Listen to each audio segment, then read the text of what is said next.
Hey, it's Beverly. I'm your host from Why Later When You Can Do It Now podcast. Here we talk about a lot of stuff from life in our early 20s, mental health, adventure and travel, to conversations about adulting, friendships, relationships, and many more. So let's hang out with me and enjoy this episode. Why Later When You Can Do It Now? Hello, you guys. It's Beverly, and welcome back to Why Later When You Can Do It Now. You are on episode 2. Congrats. I'm glad you're here. This is finally the first episode that we are going to start to talk about something. Today has been pretty okay.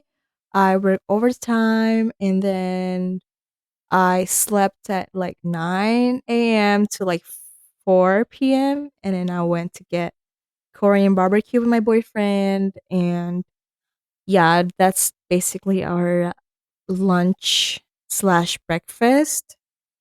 And now I'm back home recording this again. I had recorded this like a couple of days ago, but I realized I didn't cover a certain topic that I feel like I should talk about. And I'm back here recording this again. I don't mind. This is for you guys. I'm doing this for you guys. Let's get started. Okay?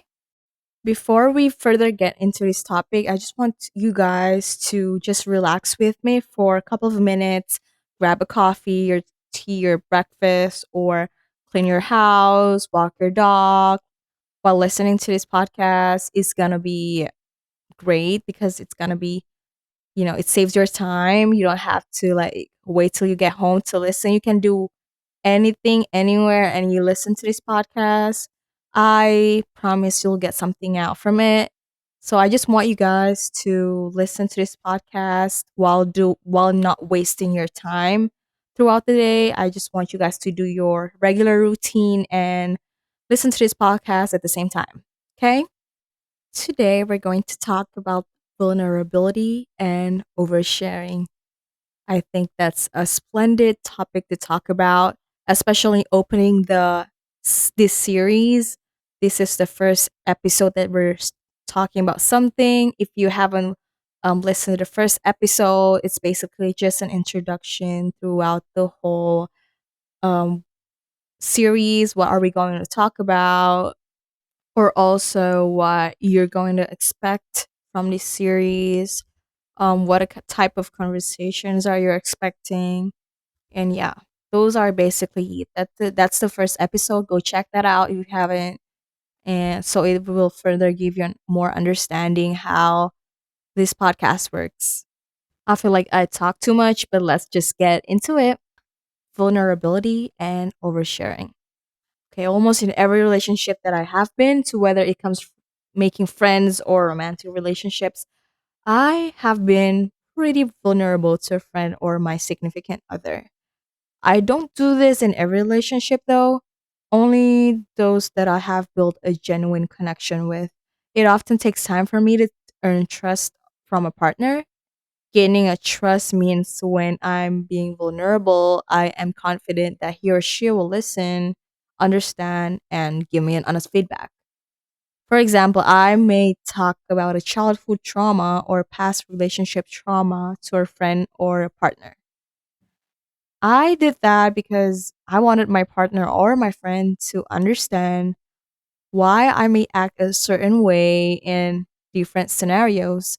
I also do that to convey that I wanted to achieve something in this new relationship and not to end up in a place that I was in my last relationship.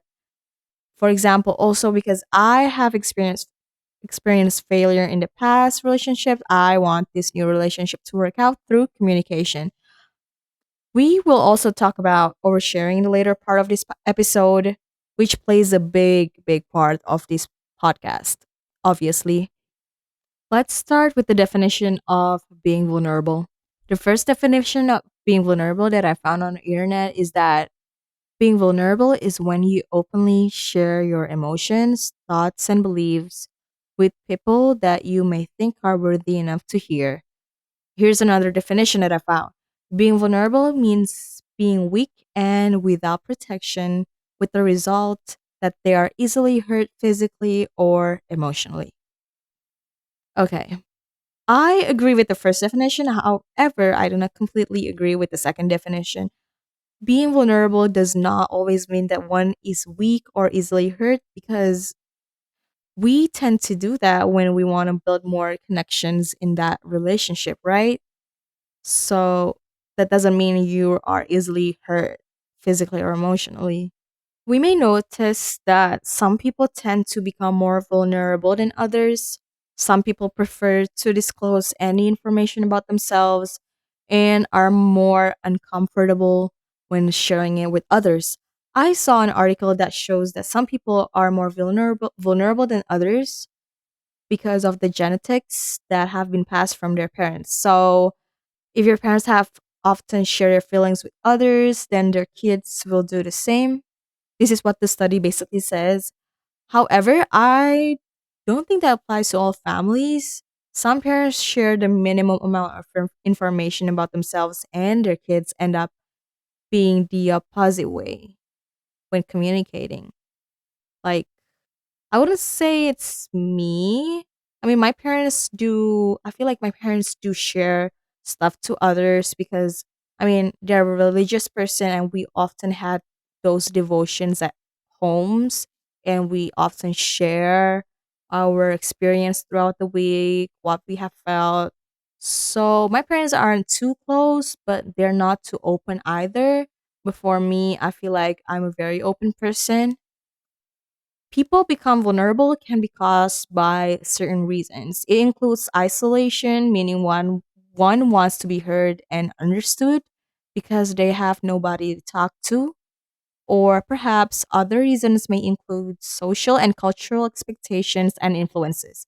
For example, I grew up in a traditional Asian family, which, unlike many Western families, we do not usually condone being too open about our feelings and emotions to our family members. Negative feelings and emotions are often viewed as weakness, especially when it comes to cultural and religious beliefs. A family would feel a sense of shame if one of its members encounters probably mental illness.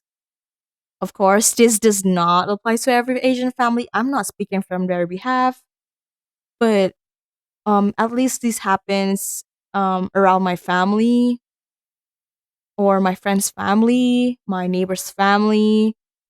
And I also feel like vulnerability is not too acceptable in any families of any race, especially the parents of Gen Z. I am Gen Z, by the way.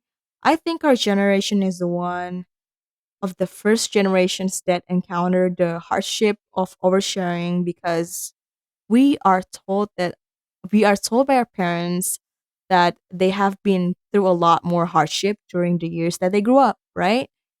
So some say that it was the effect of new technology that has affected many of our generations to feel some type of way in even the smallest amount of problem.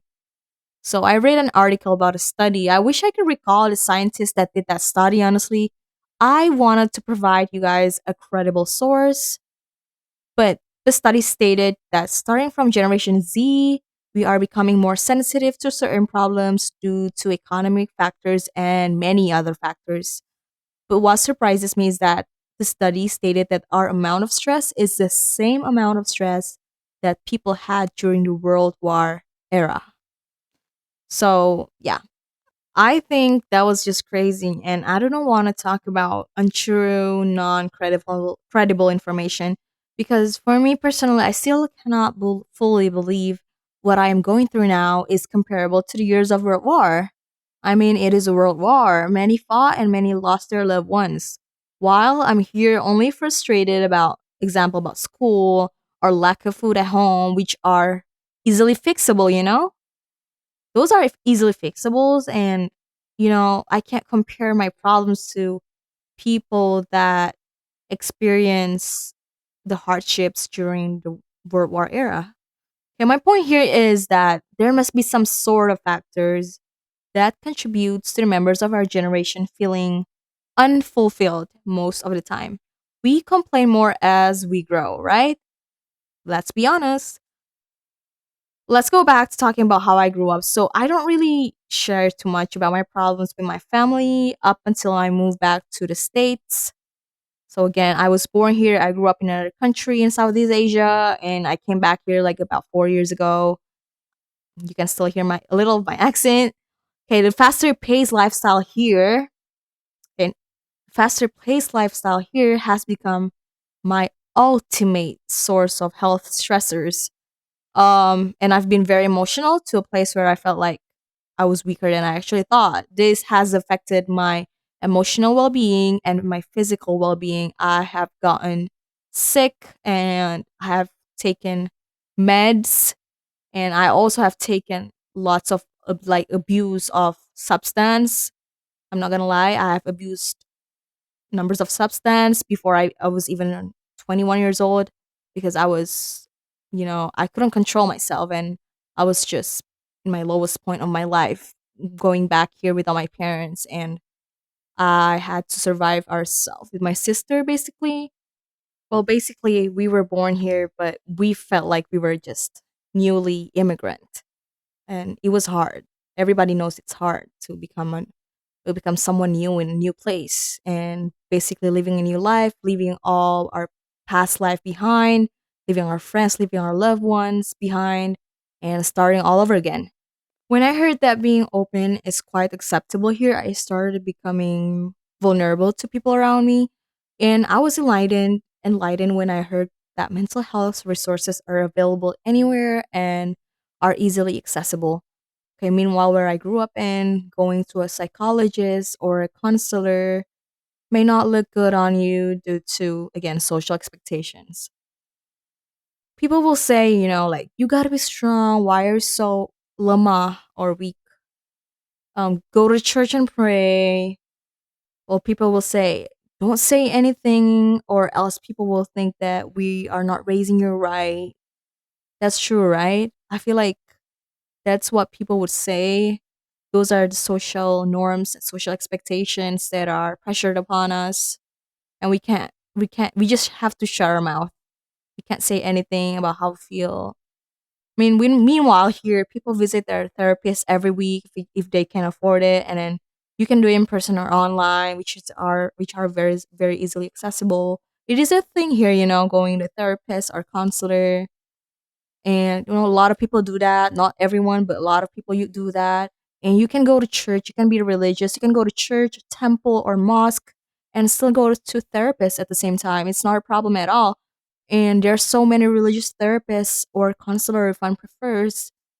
I mean, there's really no stereotyping here of people with mental health issues. I mean, it's pretty normal here because of the faster paced lifestyle. It has increased quite numbers of stressors, health stressors, and numbers of people, right?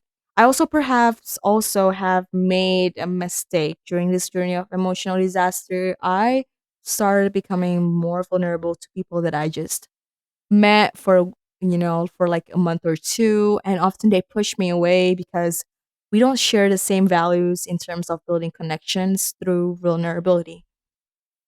Of course, all of this contributes to me feeling bad when I overshare. I feel bad most of the time when I talk too much, or maybe I feel like maybe I was cringy for talking too much information about myself.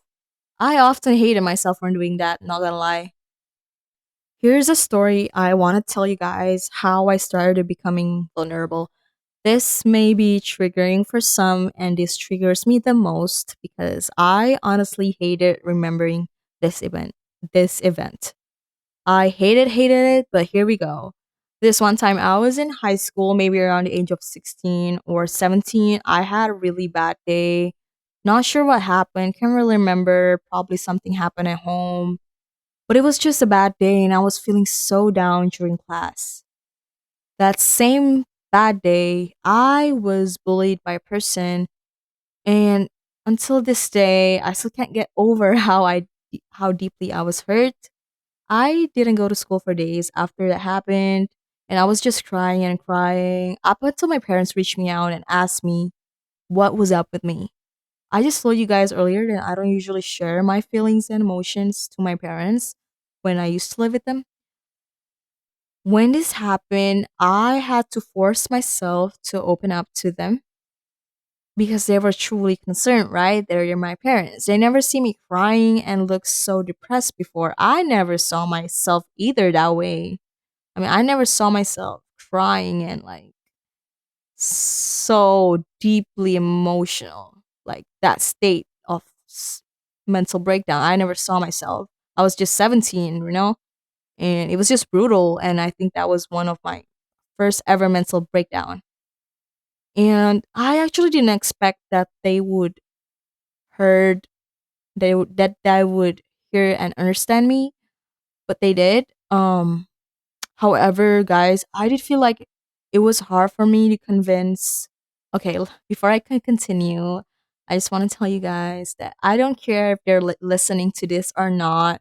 There are people that were involved in the situation, but I'm just gonna tell you guys this story. It's not a big deal at all. I mean, it was a big deal, but now it's been years. I'm just gonna tell you guys that at this one time, like days after it had happened and I wasn't going to school and I was told to come back to school. I was there and I had to talk to the headmaster and I talked with some of my friends. It's just that it was hard for me to convince them at the first time that I was hurt, and I can see from their face that they are thinking that I was overreacting. Let me tell you guys, at that point I couldn't completely validate my feelings, and I didn't know what to respond to an unexpected reaction when they heard my story. I, guys, I was just there. I was just there disassociating from my own body. I was just there disassociating from my own body. I couldn't believe it, but my mind was not moving, only my body was. It was like a movie scene. I was so brave and had the full courage to tell my story, and then I felt like I was misunderstood. And at one point, I thought maybe that they were thinking about me is true. I was just all reacting, and what happened was not a big deal at all. I mean, but after years of looking back to the event, I realized that I wasn't overreacting at all. I believe those actions towards me were not acceptable at all. It was so messed up and fucked up. I don't deserve to be treated that way. Nobody deserves to be treated that way. Don't get me wrong, guys. I did actually was I did get justified. I did receive justification from that event, and yeah, I mean, but still now I often think about it. I think about it every day. What I could have done more. What I could have, especially when I didn't do anything wrong. Why did they do that to me? Maybe I did something. They should just tell me. But I completely regretted for not ever speaking up. Till this day, I completely regretted that. It was hard for most people to speak to a bully, and I was just a girl who was afraid to take risks. It has been years, and yeah, I can't change the past. It has happened. No more chance for me to speak up. But at some point, I believe that happened for a reason, and maybe you're here listening to this and maybe struggled past traumas of being bullied or discriminated against. You are not alone, and this is your time to stand stronger. Don't blame your past self for not speaking up or fight back. Besides, we were all young back then, so everyone, including me, was still learning what is right and what is wrong. We can't really navigate if we hurt others or not because we were still young. Now we're going to talk about oversharing. If you follow me in my socials, you probably encountered seeing my posts or stories sharing too much information about myself. To be honest, I didn't have that much of a friend till now. Mind you guys, I just moved here and yeah, I do have friends, but not much for me to talk about life. I have moved to 7 different jobs in like 5 different towns. So it was hard for me to make friends. And I'm busy with work and school. My friends are busy with something else. So I never really gained those friends that I can talk to about life, about deep stuff. But that's how I ended up oversharing on my socials. I just wanted to feel heard because I wasn't hurt when I was younger and from that event. And maybe there's something out there who wants to share the same thing with me. I ended up having one or two people that listen, and I also enjoyed listening to their story. Oversharing can have a negative connotation, meaning that oversharing may cause you to overshare without lending the time and energy to listen to the ones that have heard and have listened to you. I get the ick when people does this, honestly. I enjoy listening and often giving them help and comfort, but I didn't receive the same effort back when I was in need. However, without me realizing, I myself have actually done this to some people, so guilty here. But now I always remind myself to the same thing to others that have given me their kindness, time, and effort. And for those who overshares, whether it's through social media or through informal conversations, don't stop if you believe that it will help you. I mean, at least for me, it did help me because I did actually gain a few that were willing to help me out. Whatever I'm telling you guys is that whatever I'm telling you guys here is whatever works for me. You might want to try it out. If it doesn't work for you, then it doesn't work out for you. I mean, oversharing on social media, at least that helps me out a bit. And besides, by being open, you can lift others who are too afraid to become vulnerable and start opening up. And you can help others and you can find help by doing this. Just try not to care too much about what people would say. You never really know that there are actually people out there that will listen or hear or see your post. And I used to care too much about what I post on socials. Sometimes I would delete my post right after I just uploaded because I was too afraid what others may view me as, may perceive me as. I didn't want to be misunderstood as attention seeker, so I delete that right after. But when I upload something and I left it for 24 hours, I actually receive comments that shows me that there are actually tons of people that truly give a fuck about what I uploaded. They supported me, they listened to me, and they offered me help. They told me that they learned a lot from my experiences and they were glad to see what I post every day. I really hope that you can relate to what I'm talking about. If you're still here, thank you. Again, thank you so much.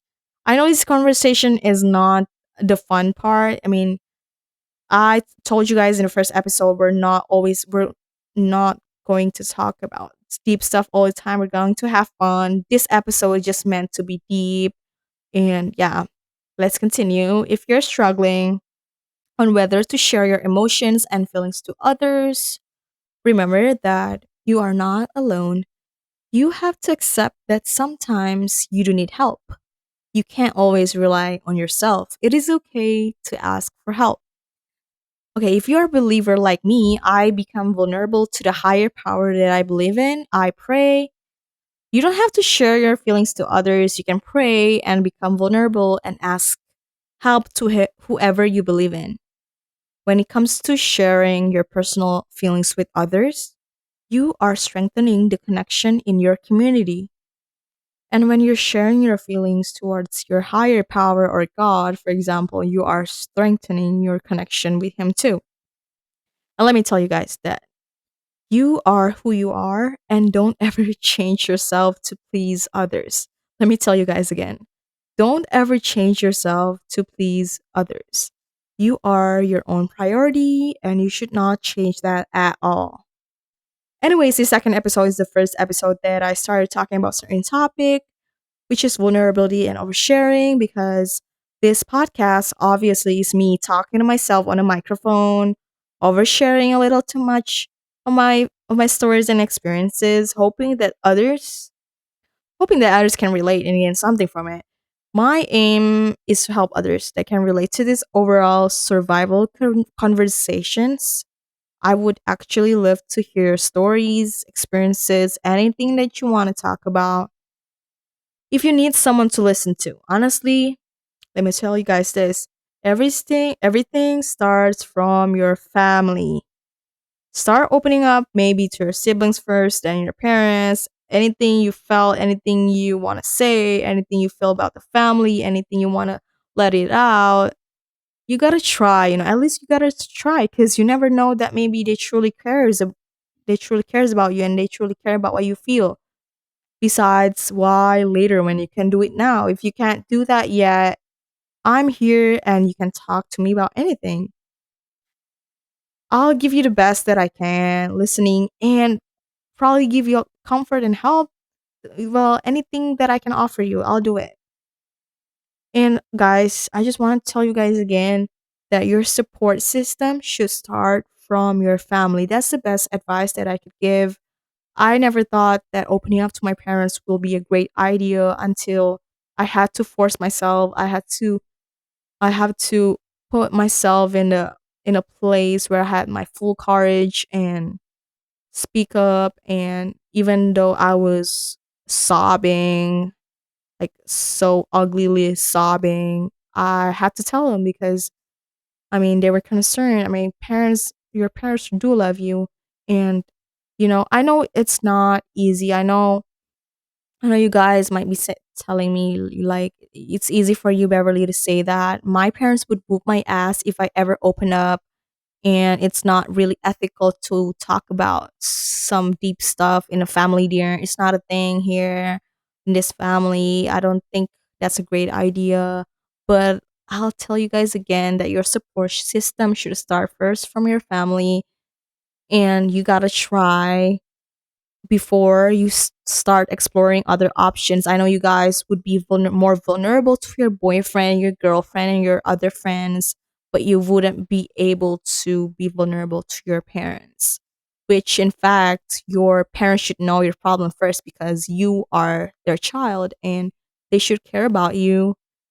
I hope you guys gained something from today's episode and follow me on my socials and at underscore BEFFEE. That's my Instagram again at underscore BEFFEE. I'll give you my phone number. We can talk about stuff. We can talk about life. If you ever want to talk about something, if you're struggling opening up to your parents, your friends, your partner, you can try to talk to me if you want to. I'm not a therapist, I'm not a counselor, but I do have experiences. I'm not saying that I have enough experiences. I'm still young, still 21 years old, but I will help you out the best that I can do. Give you I'll give you the best that I can do, guys. Before you guys depart, I really appreciate if you guys would give this episode or this series a a 5-star rating so I can further grow my channel and help lift others. Your help will help others and let's build a community here. I am so glad that you're here with me. You are part of this journey with me. I am a part of your journey. And I promise next episode it's going to be more fun. This episode is obviously deep and it's just like that. I just want to keep it that way.